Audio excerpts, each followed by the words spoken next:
Okay, ರಾಜ್ಯ ಸರ್ಕಾರ ಅದರಲ್ಲೂ ಶಿಕ್ಷಣ ಇಲಾಖೆ ಪಠ್ಯಪುಸ್ತಕಗಳ ವಿಚಾರದಲ್ಲಿ ಅದು ಅನುದಾನ ರಹಿತ ಮತ್ತು ಅನುದಾನಿತ ಮತ್ತು ಸರ್ಕಾರಿ ಶಾಲೆಯಲ್ಲಿ ಓದುವಂಥ ವಿದ್ಯಾರ್ಥಿಗಳಿಗೆ ಪಠ್ಯಪುಸ್ತಕ ಸಂಘ ಅಂತ ಏನಿದೆಯೋ ಅದರಿಂದ ವಿತರಿಸಲಾಗ್ತಿದೆ.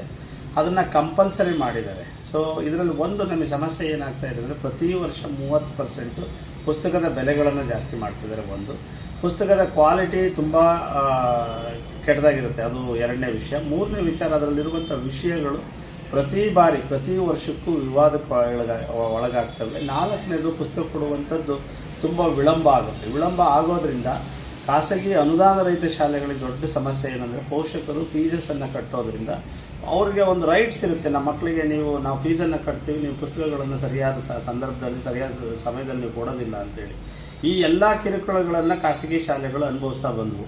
ಕಳೆದ 3 ವರ್ಷದಿಂದ ನಾವು ನೋಡ್ತಾ ಇದ್ದೀವಿ, ಪುಸ್ತಕಗಳ ಬೆಲೆ ನಾವೇನು ಇಂಡೆಂಟ್ ಆಗ್ತೀವೋ ಅವತ್ತಿಂದ ಕೇವಲ 2-3 ತಿಂಗಳಲ್ಲಿ ಅದರ ಬೆಲೆ ಇದ್ದಕ್ಕಿದ್ದಂಗೆ ದುಪ್ಪಟ ಆಗುತ್ತೆ. ಸೊ ಇದ್ರ ಹಿಂದೆಗಡೆ ಕಾಣದ ಕೈಗಳಿದ್ದಾವೆ ಅನ್ನೋದು ನಮ್ಮೆಲ್ಲರ ಅನುಮಾನ. ಯಾಕೆ ಅಂತಂದರೆ ಮಾರ್ಕೆಟ್ನಲ್ಲಿ ಸಿಗುವಂತಹ ಉತ್ತಮ ಕ್ವಾಲಿಟಿ ಇರುವಂಥ ಪುಸ್ತಕಗಳಿಗಿಂತನೂ ಸರ್ಕಾರ ಅದು ಪುಸ್ತಕ ಸಂಘ ವಿತರಿಸುವಂತಹ ಪುಸ್ತಕಗಳ ಬೆಲೆ ಜಾಸ್ತಿ ಇರುತ್ತೆ. ಅದ್ರ ಜೊತೆಗೆ ಅವ್ರು ನಮಗೆ ಹೆಚ್ಚು ಮೊದಲೇ ಅಡ್ವಾನ್ಸನ್ನು ಈಸ್ಕೊಂಡು ಅದರಿಂದ ಪ್ರಿಂಟನ್ನು ಹಾಕ್ಸ್ತಾರೆ. ಅದ್ರ ಜೊತೆಗೆ ನಮಗೆ ಅದರಿಂದ ಭಾಳಷ್ಟು ಲಾಸ್ ಆಗುತ್ತೆ. ಆಮೇಲೆ ಮೋರೋವರು ಖಾಸಗಿ ಶಾಲೆಯವರು ಪುಸ್ತಕಕ್ಕೆ ದುಡ್ಡನ್ನು ಕೊಡೋದಿದೆಯಲ್ಲ, ಅದು ಯಾವ ಅಕೌಂಟಿಂದ ಕೊಡಬೇಕು ಅನ್ನೋ ನಿರ್ಧಾರ ಆಗಿದೆ. ನಮ್ಮ ರೆಗ್ಯುಲರ್ ಬ್ಯಾಂಕ್ ಅಕೌಂಟಿಂದ ಕೊಟ್ಟ ತಕ್ಷಣ ಇನ್ಕಮ್ ಟ್ಯಾಕ್ಸ್ ಡಿಪಾರ್ಟ್ಮೆಂಟಿಂದ ನಮಗೆ ನೋಟಿಸ್ ಆಗುತ್ತೆ, ನೀವು GSTಯನ್ನು ಕೊಡಿ ಅದಕ್ಕೆ ಅಂತೇಳಿ. ಸೊ ಈ ಎಲ್ಲ ಗೊಂದಲಗಳಲ್ಲಿ ನಾವಿರುವಾಗ ರಾಜ್ಯ ಸರ್ಕಾರ ನಮಗೆ ಪುಸ್ತಕನ ಕೊಳ್ಳೇಬೇಕು ಅನ್ನೋ ಒಂದು ಕಂಪಲ್ಷನನ್ನು ಯಾಕೆ ಮಾಡ್ತಾ ಇದೆ, ಇದು ನಮ್ಮ ಪ್ರಶ್ನೆ.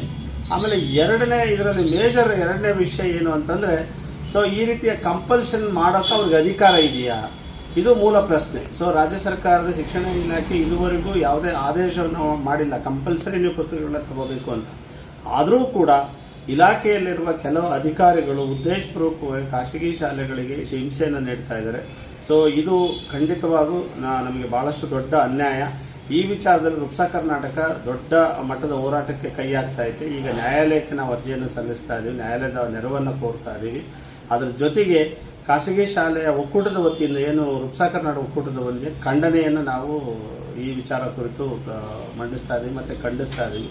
ಸೊ ಈ ರೀತಿಯ ಬೆಳವಣಿಗೆ ನಿಮ್ಮ ಯಾವ ಉದ್ದೇಶಕ್ಕೆ ಈ ರೀತಿಯನ್ನು ಮಾಡ್ತಾ ಇದ್ದೀರಾ? ಈ ವರ್ಷ ಇಲ್ಲಿ 2 ವಾಲ್ಯೂಮನ್ನು ಬುಕ್ಸ್ ಮಾಡಿದ್ದಾರೆ. ಮೊದಲೆಲ್ಲ 1 ವಾಲ್ಯೂಮ್ ಇತ್ತು, ಈಗ 2 ವಾಲ್ಯೂಮ್ ಮಾಡಿದ್ದಾರೆ. ಇದ್ರ ಹಿಂದೆ ಅದರ ಕಮಿಷನ್ ಎಷ್ಟು ಸಿಗ್ತಾ ಇದೆ ಅನ್ನೋ ಅನುಮಾನ ನಮಗೆ ಮೂಡ್ತಾ ಇದೆ. ಸೊ ಈ ನಿಟ್ಟಿನಲ್ಲಿ ನಾವು ನ್ಯಾಯಾಲಯಕ್ಕೆ ಮೊರೆ ಹೋಗ್ತಾ ಇದ್ದೀವಿ. ಇವತ್ತೇ ಆ ವಿಚಾರದಲ್ಲಿ ಅರ್ಜಿಯನ್ನು ಸಲ್ಲಿಸ್ತಾ ಇದ್ದೀವಿ ರುಪ್ಸಾ ಕರ್ನಾಟಕ ವತಿಯಿಂದ.